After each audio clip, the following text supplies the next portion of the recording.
I mean, it's a big decision, no? Like the Yeah, education of your children. Come on.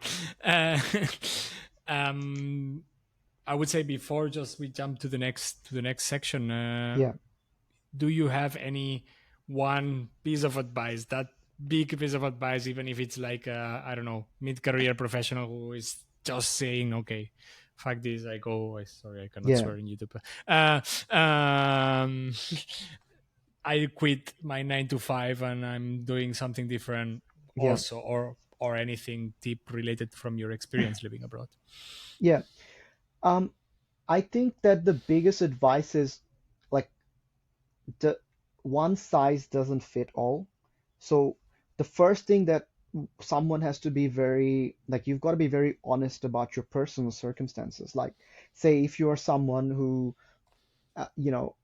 has like a lot of loans and things like that, then just quitting and just leaving is not going to solve any problem. In fact, the chances of you like having a horrible experience is much higher.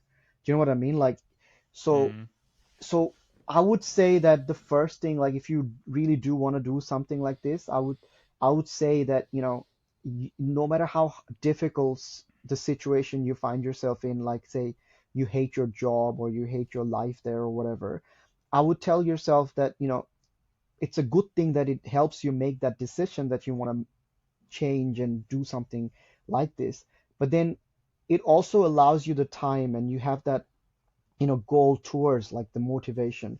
Don't just up and leave tomorrow. Plan logistically and financially, and then make that move.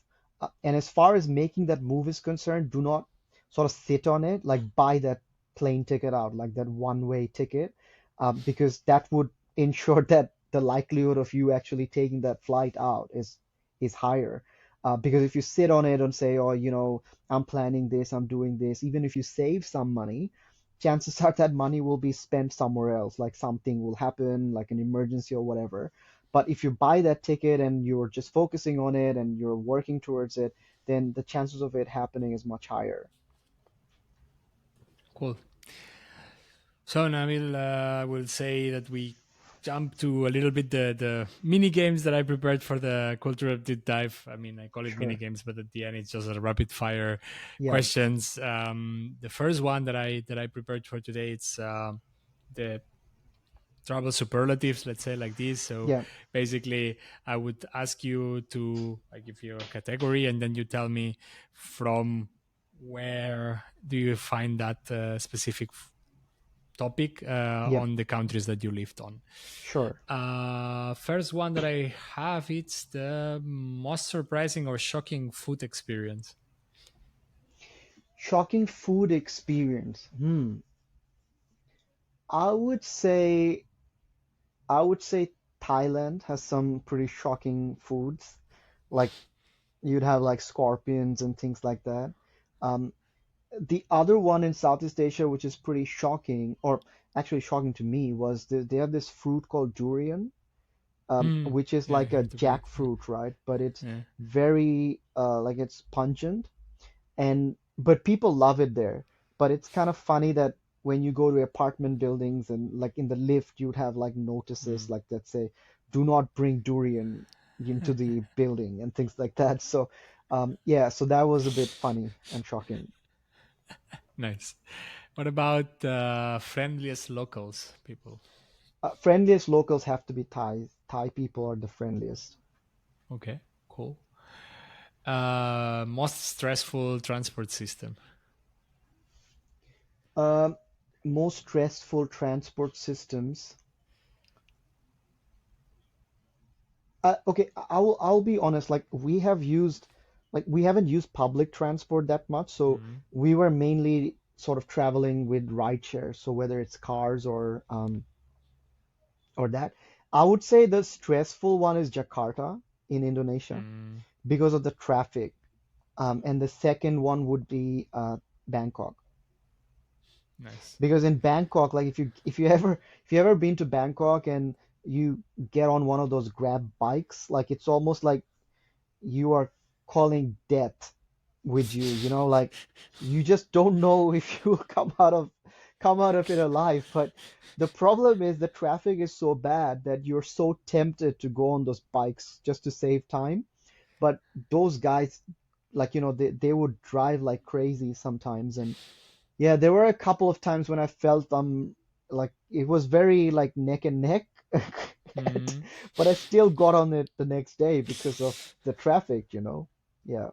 So yeah, Yeah. I would say in Jakarta and Bangkok most stressful.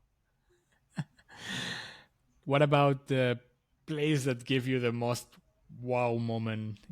You arrive and it's impressive, and you were not expecting that. Um, wow moments, like in terms of what, natural beauty or what? Na- Natural Okay, or like a okay. tourist So spot or whatever. so there were two wow moments. One was when we first came, well, like our first time we went to Kuala Lumpur. Mm. Um, like even though I had been to Kuala Lumpur before, me personally, my Zinesta hadn't. It was a very long time ago, so I really don't have much memory of it. So I see. the amount of skyscrapers I saw there, I was surprised because sometimes you live in your bubble and you feel like, oh, certain you make assumptions, right? Like certain countries are Mm. advanced or not advanced, etc. So that was a bit, sort of wow for me. The other one I'll have to say is when we went to Chiang Mai in Thailand.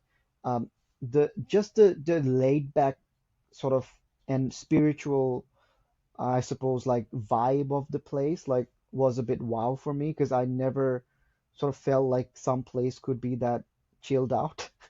Mm. Because you sort of like, if you live in a big city, like quite often on the go, like go go go. So it really had to think and say, okay, all right, this is a bit relaxed, so you got to adjust accordingly. Cool. Never been, so I need to put it on the list of places. That too many places to visit in this world. Yeah. Uh, best food you encountered so far? Okay, so best food for me, like in terms of, I would say Malaysian food, Mm. and the second would be Thai food. Nice. Easiest to travel with kids? Easiest to travel with kids? Um, I would say Malaysia. Nice. And the last one that I have for this mini game, it's best healthcare system of the places you've been. Best healthcare, Malaysia. Nice.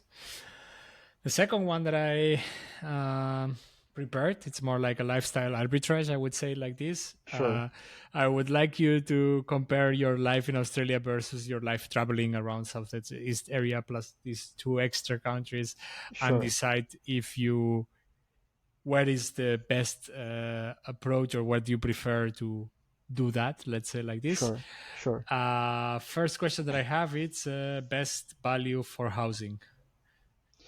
Best value for housing. Um, I would say Da Nang, Vietnam.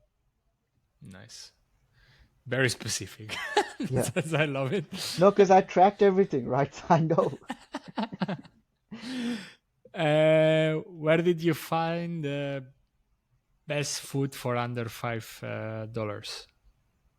Best food for under $5. It's got to be street food. So, um, Vietnam has the most value for money. Nice. Like you can get a pho Mm-hmm. for like $1.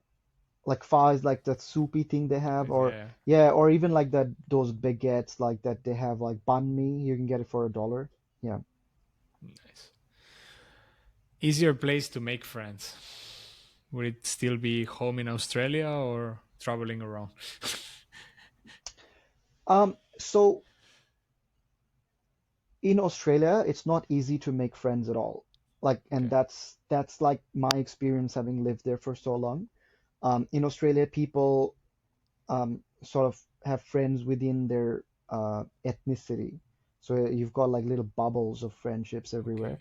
People are very friendly and cordial, but to make deep friendships, it's not easy. Um, in terms of in Southeast Asia, I would say that you would probably make the most amount of friends in expat groups because and doesn't like it doesn't matter where they're from, like, but they are an expat, so you would Mm, make the most amount of friends there. And the best place to make friends, I would say, is co-working spaces. nice. And the expats in all these countries are pretty much the same because they've left their own country to come here. So when they see another expat, they're more drawn towards them. Yeah, But if I say sharing in terms of experience. No? yeah, yeah. But if I say in terms of locals, because Thais are very friendly, like you are more likely to be able to make friendships with local Thais. Yes. Yeah. What about play zones for kids? Australia versus the places that you find traveling around.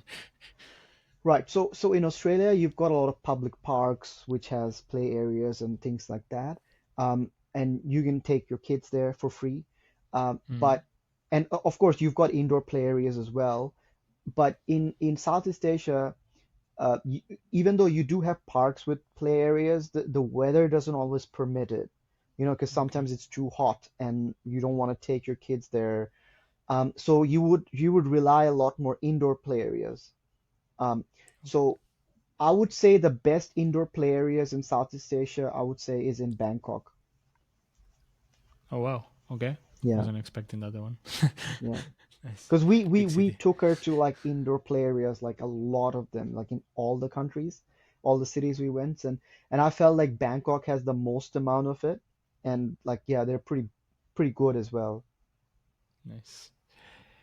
Last one that I have, it's the sense of community uh, while being in Australia and while being traveling. Yeah, obviously in Australia, I had an existing group of friends, so I had a community there of my own. Obviously, I didn't have that when I was traveling, so I had to sort of create like little communities. And you know what the biggest challenge is when you are moving? People do not want to emotionally invest in you because Mm, they like if they're especially if there's someone who live there already. So because they know that you're going to be leaving, so chances are you would then make friends with other digital nomads, or expats who are open to being friends with someone who's here for 3 months. I see. Cool. Thanks a lot for all the responses on that one. Yeah, I will jump quickly to the only question that we haven't yet answered from the audience that I sure. ask to the followers of the podcast to ask, and it's Yeah. from Anna Hisa, which is asking if you kept your inner circle of friends during all these years or all this time traveling abroad, and if you did with some of your friends, how did you connect with them? So is the question, sorry, I'm just trying to understand the question. So is it more Yeah. around the friends we made through our travels? Are we still in touch with them? Is that I think it's relating to the friends that you had in Australia at that Oh, point okay, of okay. time, and if you keep touch Yeah, with them. But of course, if you had made friends during the process, of course, I suppose you introduce people into the circle, maybe. yeah, yeah. Um, so obviously they're separate friend groups, right? Because the friendships that I've made while traveling, um, those were quite sort of like, you were both passing by and you just know that you've got like that very short period of time together.